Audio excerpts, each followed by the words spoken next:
আসসালামু আলাইকুম। পর্দার আড়ালে বিশ্ব রাজনীতি চলছে। ডিপ স্টেট থেকে শুরু করে বিশ্ব মোড়ল যারা আছেন, সাম্প্রতিক সময়ে বাংলাদেশ সম্পর্কে তাদের কৌতূহল, এদেশের রাজনীতিতে প্রভাব বিস্তার করা অথবা রাজনৈতিক সমীকরণ পাল্টে দেওয়ার পেছনে সকল মোড়লদের যে বাবা মার্কিন যুক্তরাষ্ট্র, তারা কিন্তু নীরবে কাজ করে যাচ্ছে। আমেরিকার একটা পলিসি হচ্ছে যে কোনো দেশকে তারা আসলে শান্তিতে রাখতে চায় না। ওই দেশে বসবাসকারী যে রাজনৈতিক গোষ্ঠী বা দলগুলো আছে, কখনো তাদের প্রয়োজনে কাউকে তারা মাথায় উঠাবে, আবার নামাবে। আবার যখন কোনো সরকার এই বাটে পড়ে, তখন তারাও তাদের বক্তব্য চেঞ্জ করে। যেমন শেখ হাসিনা এবং আমেরিকা বা আওয়ামী লীগ এবং আমেরিকা, এই দুইটা সম্পর্কের মাঝখানে একটা বড় ফাটল ছিল। সরকার পতনের আগে পরেও শেখ হাসিনা বারবার বলছিলেন যে আমেরিকা চায় না তারা ক্ষমতায় থাকুক, এবং কি পতনের পরও আমেরিকাকে দায়ী করা হলেও গেল কিছুদিন আগে এই আওয়ামী লীগ সরকার পতনের পেছনে আমেরিকার কোনো দায় নেই, এমন বক্তব্য দিয়েছিলেন শেখ হাসিনা। তখনই বোঝা গিয়েছিল যে সমীকরণে হয়তো নতুন কিছু যুগ হতে যাচ্ছে। যা ভাবছিলাম তাই।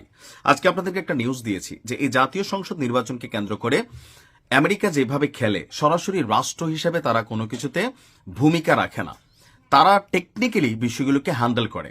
তো এই টেকনিক্যালি হ্যান্ডেলের বিষয়টাতে যেভাবে সামনে আসছে যে নির্বাচনে আওয়ামী লীগের অংশগ্রহণ নিয়ে ডক্টর ইউনূসকে একটা চিঠি দেওয়া, এর পরপরই ভারত শেখ হাসিনাকে ফেরত দিবে কি দিবে না, এটা কি আসলে মোদির ইচ্ছায় পরিচালিত হচ্ছে নাকি পেছন থেকে আমেরিকা এখানে বড় ভূমিকা রাখছে?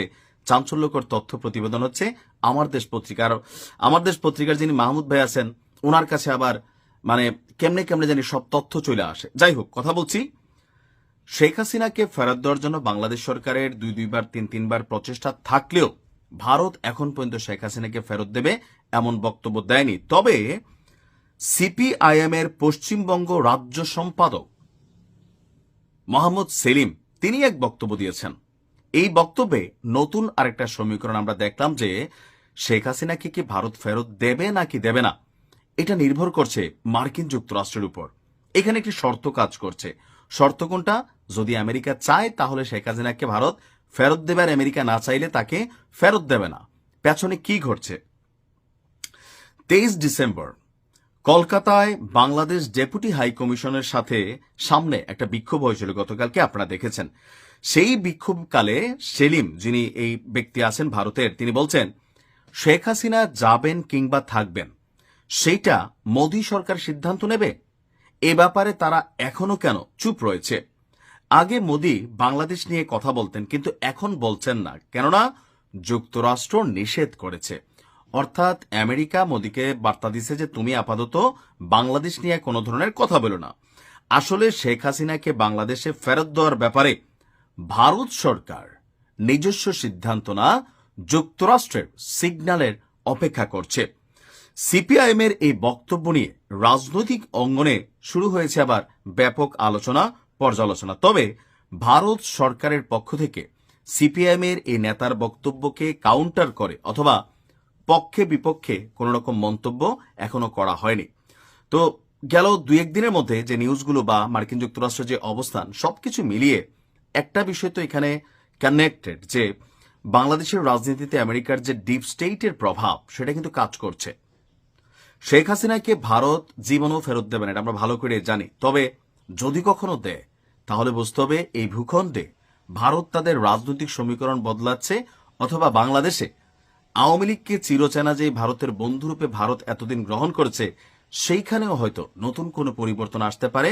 কারণ এই মুহূর্তে ভারতের সাথে বাংলাদেশের জনগণের একাংশের যে বিরোধিতা, অথবা ভারতের সার্বভৌমত্ব থেকে শুরু করে অনেক কিছুতে, অথবা পাকিস্তানের সাথে ন্যাটো স্টাইলে চুক্তির যে গুঞ্জন, অথবা ভারতের বিরুদ্ধে বাংলাদেশ পাকিস্তানের মধ্যে যে একাট্টা বা একজোট পরিস্থিতি, সবকিছুকেই মূল্যায়ন করছে ভারত।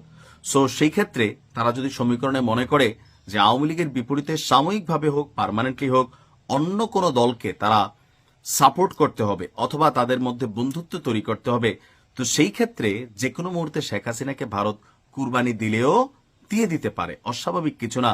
কারণ দিন শেষে ভারত বলেন অন্যান্য দেশগুলা বলেন, তারা তাদের পররাষ্ট্র নীতিতে সরকার বদলায়, কিন্তু পররাষ্ট্র নীতিতে কখনো তারা বদল আনে না। তো একটা সাংঘর্ষিক অবস্থান কি ঘটতে যাচ্ছে? ভালো থাকুন। আসসালামু আলাইকুম।